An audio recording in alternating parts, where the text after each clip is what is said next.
या इसको बोलते हैं capital to risk weighted asset ratio, दोनों एक ही चीज है। लिख लो, कैपिटल एडिकेसी रेशियो या capital to risk weighted asset ratio.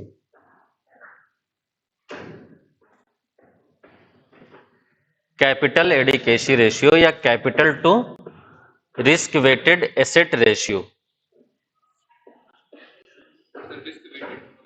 Asset ratio, capital to risk weighted asset ratio. मैं लिख देता हूं यहां पे,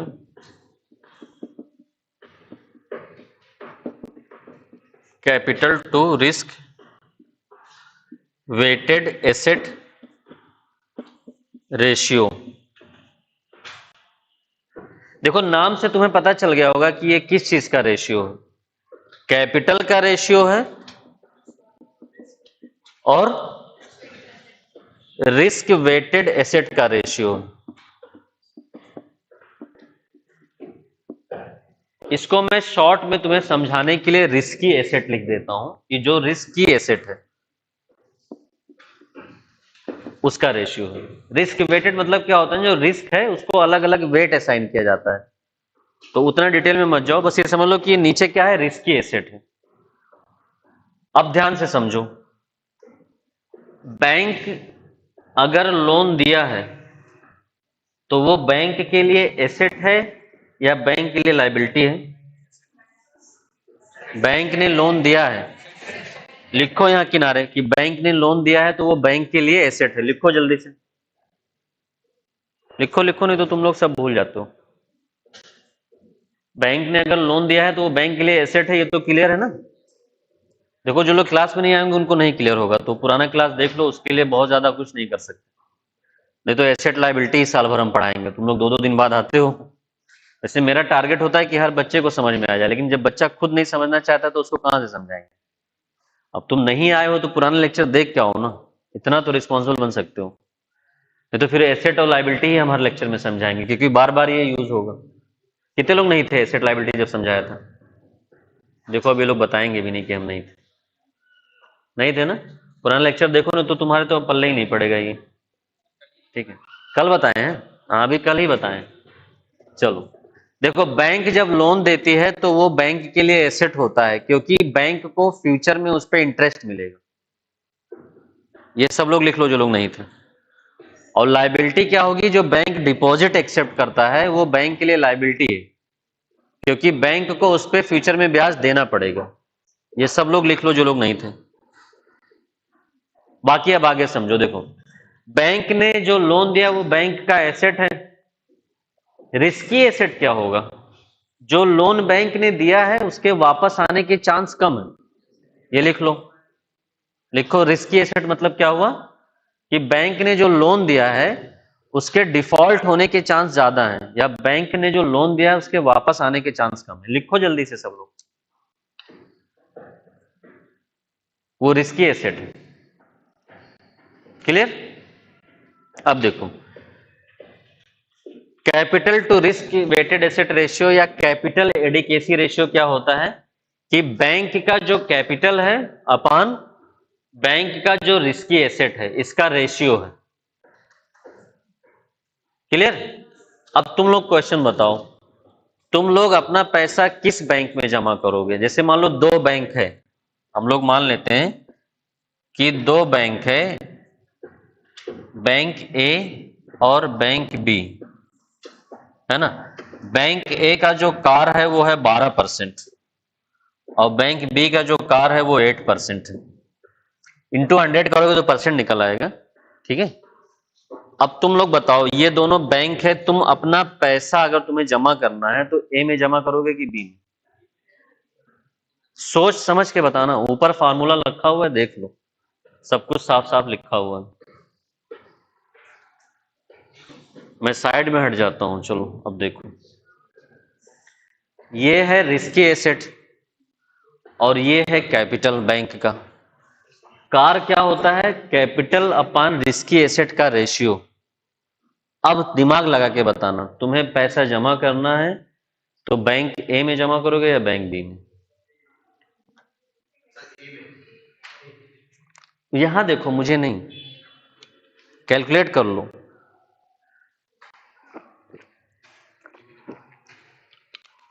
अब सिंपल मैथ है बेटा, अब इसमें इकोनॉमिक्स खत्म है।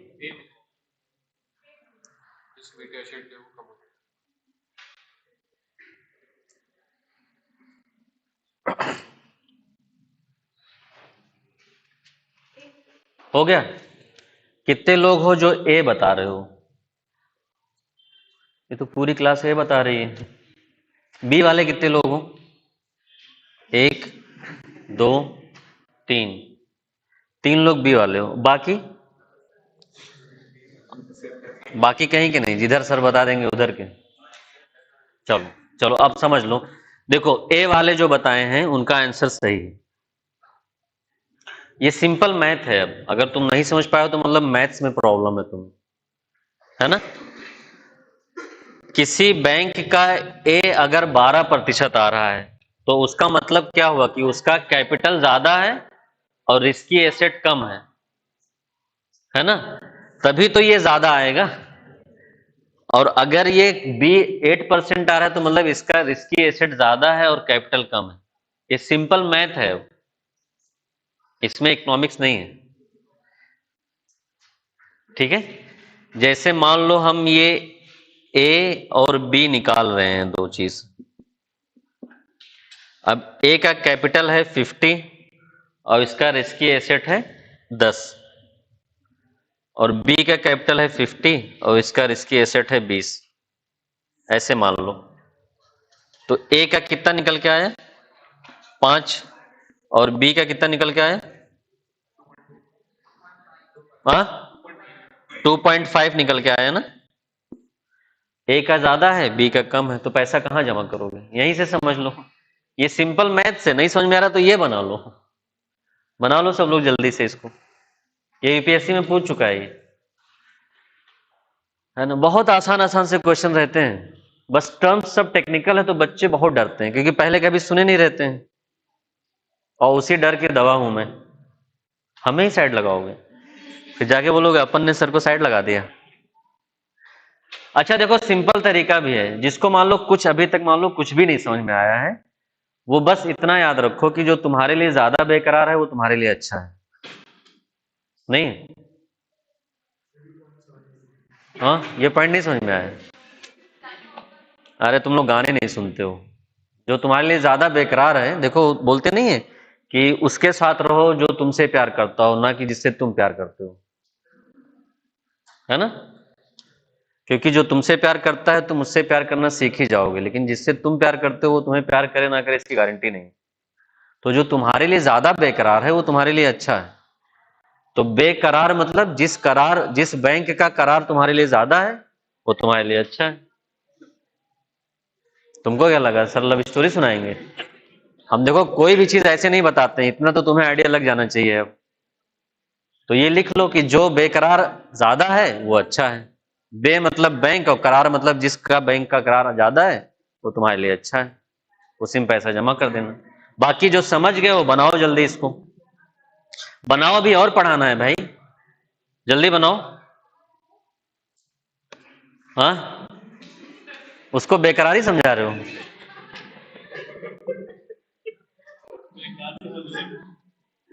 ये सिंपल मैथ्स है बेटा। अब न्यूमरेटर डिनोमिनेटर का खेल है बस। और यहां पे मैंने दिखा भी दिया है, देखो ए का कितना आ रहा है? 5 आ रहा है और बी का 2.5 आ रहा है, क्योंकि ए का रिस्की एसेट 10 है और बी का रिस्की एसेट 20 है। अब यहां से सिंपल मैथ्स है, इसके लिए मैं कुछ नहीं कर सकता हूं। ठीक है, चलो क्लियर हो गया। अब देखो बेसल नाम क्या होता है ये समझ लो। ये सब बैंकिंग में तुम लोग को पढ़ा हुआ होना चाहिए, लेकिन तुम लोग पढ़े ही नहीं हो। बेसल एक सिटी है स्विट्जरलैंड में, जहां पे तुम लोग हनीमून पे जाओगे। लेकिन मेरे लिए कहां का टिकट बुक करोगे तुम? स्पेन का या जर्मनी का? काठमांडू का नहीं बेटा, वो तो मैं घूम चुका हूँ। मुझे लगा काठमांडू बोल रहे हो, मैं घूम चुका हूँ। काठमांडू, मालदीव, भूटान ये ऑप्शन में नहीं है ना, वो सब भी हो चुका है। बस यूरोपियन कंट्री बची हुई, उधर भेज सकते हो तो भेज देना। नहीं, अफ्रीकन में भी कुछ कंट्रीज अच्छी हैं। देखो बेसल क्या है? बेसल स्विट्जरलैंड की एक कंट्री है। लिख लो बेसल, BASEL। देखो आए थे हम, तुम लोग को यही होता है मेरे साथ, मैं जाता हूँ बजट पढ़ाने, पढ़ाता हूँ बैंकिंग, है ना, क्योंकि शेड्यूल में दिक्कत होती है। मुझे पता है कि बैंकिंग खत्म हो गई है, चलो कोई बात नहीं, पढ़ा दे रहे हैं। बेसल जो है स्विट्जरलैंड में एक सिटी है, ठीक है। यहाँ पे जैसे आरबीआई नहीं है, इंडिया के सारे बैंकों को रेगुलेट करता है, ऐसे यहाँ पे बैंक फॉर इंटरनेशनल सेटलमेंट का हेडक्वार्टर है, जो सारे सेंट्रल बैंकों को रेगुलेट करता है। Bank for international settlement, RBI जैसे इंडिया में सारे बैंकों को करता है, वैसे बीआईएस क्या करता है, सभी आरबीआई जैसे बैंकों, जैसे RBI, federal bank of Pakistan, जो सबके सेंट्रल बैंक हैं, उनको रेगुलेट करता है।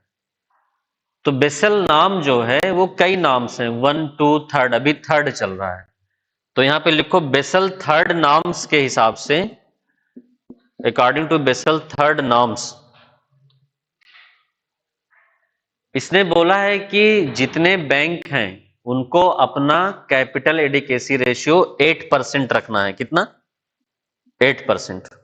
बेसल ने कितना बोला कि सारे बैंकों को अपना कैपिटल एडिकेसी रेशियो 8% रखना है। आरबीआई ने प्रिकॉशन लेते हुए बोला कि हम अपने यहां 9% कर लेंगे, तो आरबीआई ने कितना टारगेट दिया सब बैंकों को? 9% का।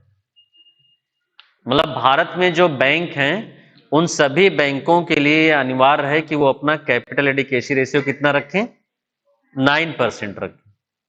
और बेसल थर्ड ने कितना बताया था? ध्यान देना ये एग्जाम में कि किसका पूछ रहा है।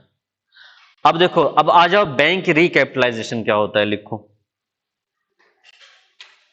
Bank recapitalisation. देखो बैंक रिकैपिटलाइजेशन का मतलब ये होता है, जिन बैंकों का बेसल नाम के हिसाब से या आरबीआई के कार के हिसाब से 9% नहीं पहुंच पाता है, 9% से कम है, तो दो तरीका है बढ़ाने का, या तो रिस्की एसेट को कम कर दो और या तो इसको बढ़ा दो। ये चीज लिखो वहां पे कि बेसल जिन बैंकों का कैपिटल एडिकेसी रेशियो 9% नहीं है, देखो जिन बैंकों का कैपिटल एडिकेसी रेशियो, हाँ बेटा बैंक रिकैपिटलाइजेशन में जिन बैंकों का कैपिटल एडिकेसी रेशियो 9% नहीं है, तो 9% कैसे कर सकते हैं? देखो या तो कैपिटल बढ़ाओगे या तो रिस्की एसेट कम करोगे, ये मैथ्स है। अब इधर से कैपिटल जैसे मान लो 8.5% है, तो कैपिटल बढ़ा दो उसका तो 9% हो जाएगा, या तो ये वाला रेशियो घटा दो, ये रिस्की एसेट घटा दो, तो ये तो घटने से रहा क्योंकि ये लगभग एनपीए है, नॉन परफॉर्मिंग एसेट, वापस आने का चांस नहीं है, रिस्की एसेट है ना। तो ऐसे बैंकों के लिए क्या होता है, सरकार उनको अपनी तरफ से पूंजी देती है, उसी को बैंक रिकैपिटलाइजेशन बोलते हैं। ठीक है, ये चीज लिख लो कि रिस्की एसेट तो कम नहीं होगा, ये लिख लो। हाँ, सेटलमेंट कर लोगे तब कहां, तब तो हो गया ना, तब तो वो कैपिटल में कन्वर्ट हो जाएगा। क्या हुआ? हाँ, उसके लिए भी एक कॉन्सेप्ट है, उसको प्रॉम्प्ट करेक्टिव एक्शन बोलते हैं, वो अलग है।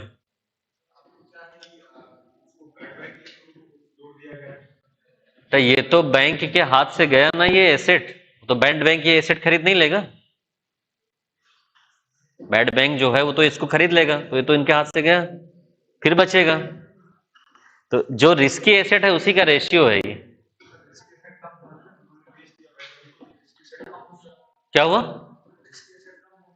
तो बैड बैंक बना कहां अभी? अभी बना कहां है बेटा? जब बनेगा तब देखेंगे, अभी तो प्रपोजल है, जब बन जाएगा तब देखा जाएगा। फिलहाल तो बैड बैंक नहीं है, तो सरकार को क्या होता है, सरकार इनको फिर पूंजी देती है कि तुम अपना बेसल नॉर्म्स या आरबीआई के हिसाब से जो कार है उसको मेंटेन कर लो। ठीक है, इसी को बैंक रिकैपिटलाइजेशन बोलते हैं, कि बैंकों को फिर से कैपिटल देना। अब देख लो, जो नहीं समझ में आ रहा हो पूछो।